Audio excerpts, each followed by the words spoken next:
Well, good morning, everybody. We are this morning in Taha'a in the French Polynesian archipelago, and today we're going to do a drift snorkel and hopefully see a lot of great things. This is supposed to be one of the most spectacular places on earth to drift snorkel, and then we're going to spend the rest of the day over there on a private Motu and have a little lunch and just relax before heading on to Bora Bora tomorrow. So stay tuned, see what we see. This morning we are up for the sunrise over Taha'a, just a short move within the lagoon from Utaroa, where the Star Breeze stayed overnight at the dock. So we only had a 30-minute steam over my morning latte to an anchorage close to the private Motu where we'd have a barbecue, but first we need to don our swim gear for a morning of snorkeling at the Taha'a Coral Gardens. Grandma Bama's ready to go.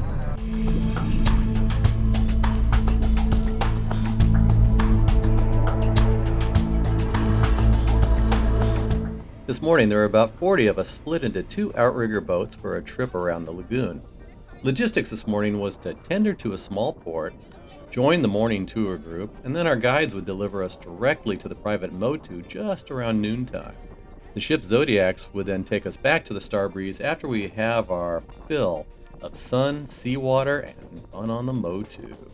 So logistics out of the way, let's go see the Coral Gardens.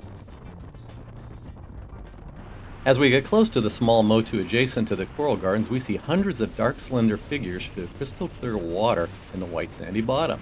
More sea cucumbers than I have ever seen before dotted the bottom, so our challenge was to navigate from the boat to the beach, squishing as few of the animals as possible. This was a challenge not met with complete success.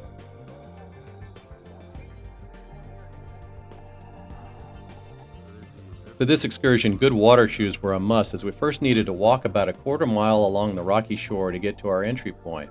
Along the way, our guide grabbed some leaves from this local tree, whose leaves, when crushed, create a soapy, snotty mixture to be used as no fog for our snorkel mask. After that came the next challenge, which was for our group to follow our guide out into the center of the current we would soon be drifting within. Now, we're only not dodging sea cucumbers, but we're also avoiding small coral heads, rocks, and other spiky hazards. Once we all get into place out in the channel, we handed our water shoes to our guides and got ready to launch into the crystal clear water. So while we are waiting for everyone to get their flippers on, oh, I think I see him. Yeah! Everybody, it's him! You can see him when you're snorkeling or you're on the ferry. He's no ordinary corollary.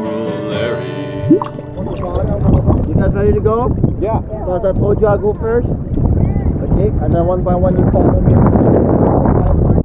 Now, Corollary has been really branching out, and he's been a first-hand builder of reefs for ages, and he'll help us identify some of these underwater animals. Grandma Bama had been pretty nervous about open water snorkeling, but our lead guide was so good he ensured she had a great experience and literally held her hand as they glided off over the Coral Gardens with us following. What an awesome dude.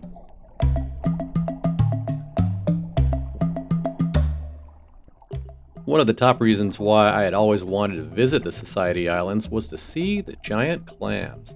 And you're going to see them throughout our snorkeling videos from Taha'a and Bora Bora, and the range of colors from deep blues to purples, browns, teal greens, it was just dazzling. There are two subspecies of giant clams in the Society Islands, the Tridacna squamosa and the more aquarium-sized Tridacna maxima. The brilliant colors in the mantle of the giant clams are from the special cells within algae living inside the body tissues of the clams.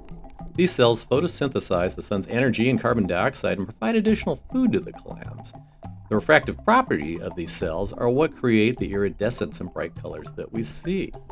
As clams grow, also, the ridges along the outer shell create shelter for small creatures, like corals, and the largest species of the giant clams found in the western Indo-Pacific regions are so big that they form their own small ecosystems.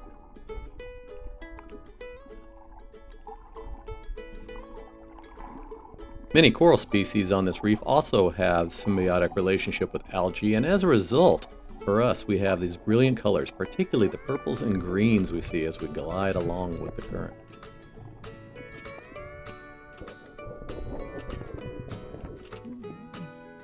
Now, you definitely needed to bring your flippers that Windstar had provided on this tour.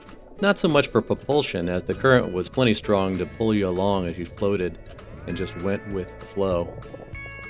You did, though, however, have to be maneuverable enough to avoid the sharp coral, both for your own sake and for the health of the coral.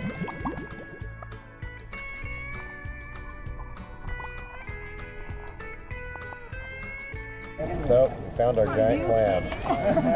This one didn't make it though, because evidently they're really tasty. Everyone safely back to the beach, we spend some time with some Clams as the call comes for our second drift through the Coral Gardens. So our first group was about 18 people. This time though, there were only 8 of us ready to go again, and this allows us to try and slow down a bit and just enjoy all the beauty.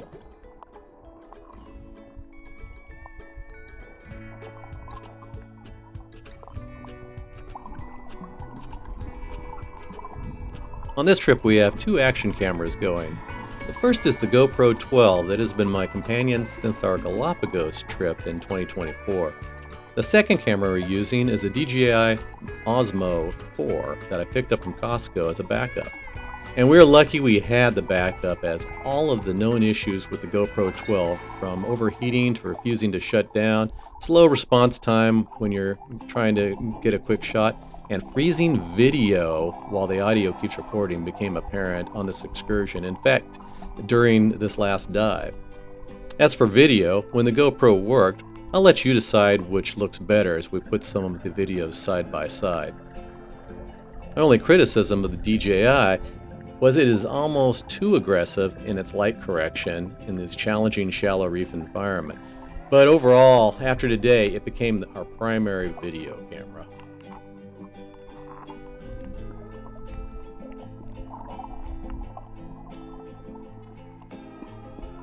Donna Doobie is lucky enough this morning to catch a quick look at a pipefish. Pipefish are members of the Cygnettidae family, which also includes seahorses.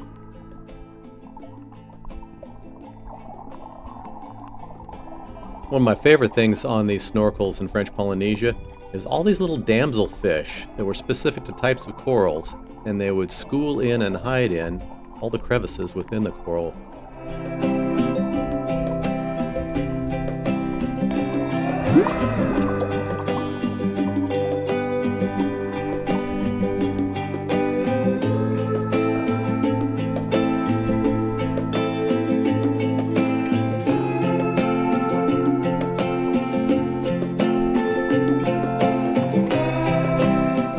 Back to our old friend Symbiosis, we find several good-sized anemones with their tenants, the red and black anemone fish.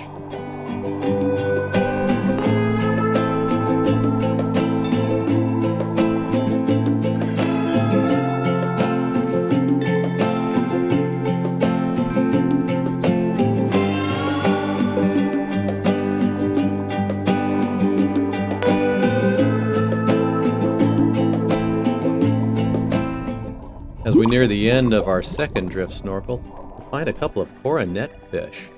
As we get up close, we can really see the beautiful banding and iridescent dots on this fish.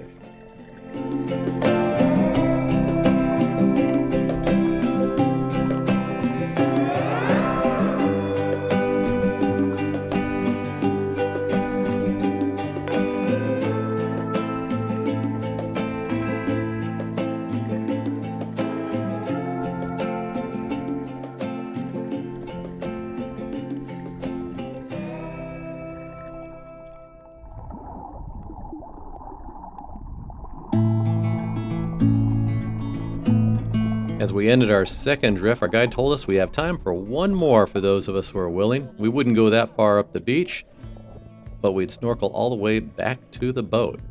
So 4 of us joined the line.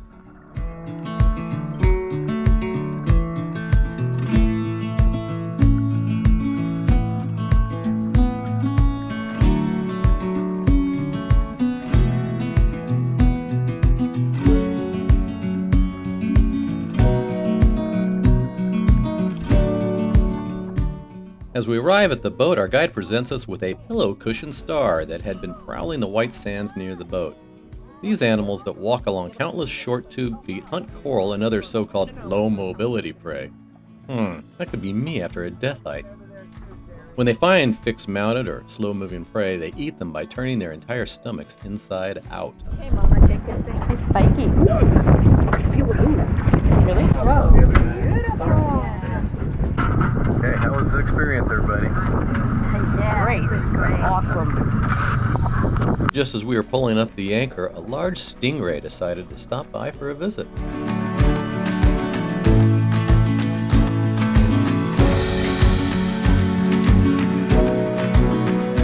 And moments later, as we got underway, a spotted eagle ray zoomed by at speed. It's like surprises never end when you're in a Polynesian lagoon. It was about a 20-minute boat ride over to the Motu where Windstar was preparing a barbecue for us. And as we worked our way to the busy little dock where all the morning excursions were landing, we were met by Striker and Takey welcoming the family to this small slice of paradise. Hello, everyone.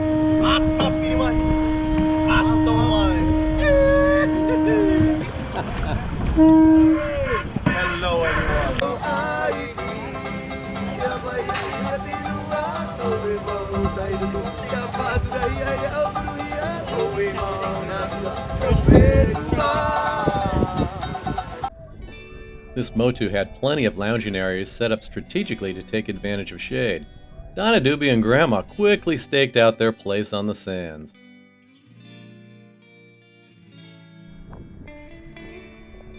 There were some gravity-fed restrooms on the island, but no lights inside, so this is definitely a daytime Motu. The full bar team was on the island, and the barbecue was a mix of Polynesian and standard barbecue fare.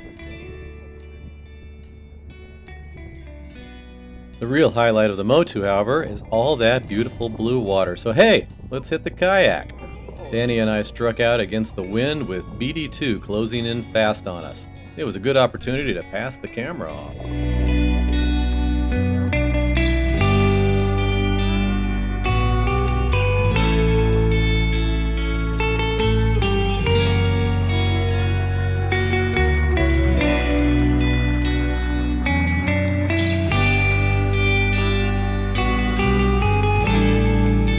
As the wild tourists take their strip. Not being one for sitting on the beach, BD2 and I headed out for a snorkel to see what the Motu offered under the waves. Almost right away, I encountered this small Moray Eel in a hurry to get away from us.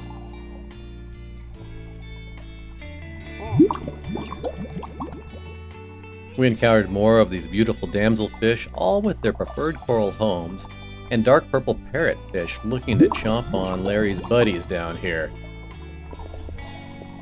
We finally came across a veritable graveyard of giant clam shells.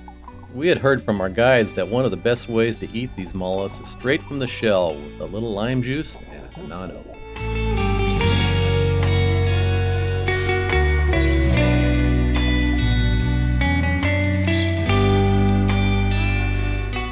There really is a surprising and impressive amount of fish life out here just a few hundred yards from the Motu. Maybe the lighter currents and lower density of coral out here near the reef edge was preferred by larger fish.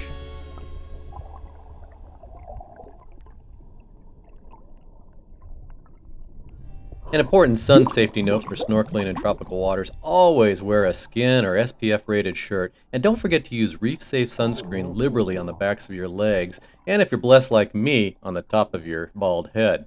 Even short stints in the UV saturated environment can leave you with a debilitating sunburn. I learned this the hard way, unfortunately, 25 years ago on Kauai. BD2 though, much smarter than I was at that age, or maybe even now. Our final sighting on this late afternoon swim was a good-sized pufferfish lurking just feet away from the beach. So I almost made it through the day without a snorkel injury, but alas, no. On the kick in, I somehow caught a rock on the top of my foot that actually somehow went underneath my flipper to gouge me. Time to hobble back to the Zodiac, I guess. So overall, successful day. Got to see giant clams, which was on my goal of this whole trip, and saw them in abundance on our drift snorkel in Taha'a, and now a nice afternoon on the Motus. We'll see what tonight brings.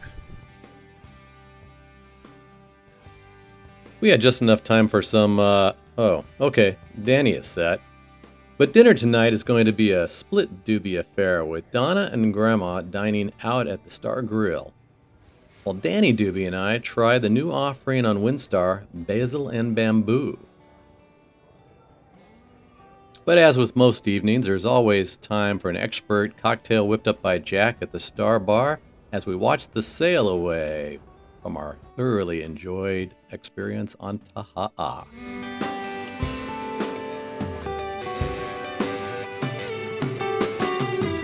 Basil and Bamboo has replaced Quadra 44, the tapas-themed restaurant, and this Asian fusion small bites concept combined apps, sushi and sashimi, and small grilled bites. Chopstick use, luckily, was optional. Oh, so you move your finger. We had heard some mixed reviews from other guests, but we thought the offerings were quite tasty. Another day in paradise has come to the end. We'll let the kids shoot some dice in the yacht club as we hit the rack, dreaming of tomorrow in Bora Bora. Good night. You can see him when you're snorkeling or you're on the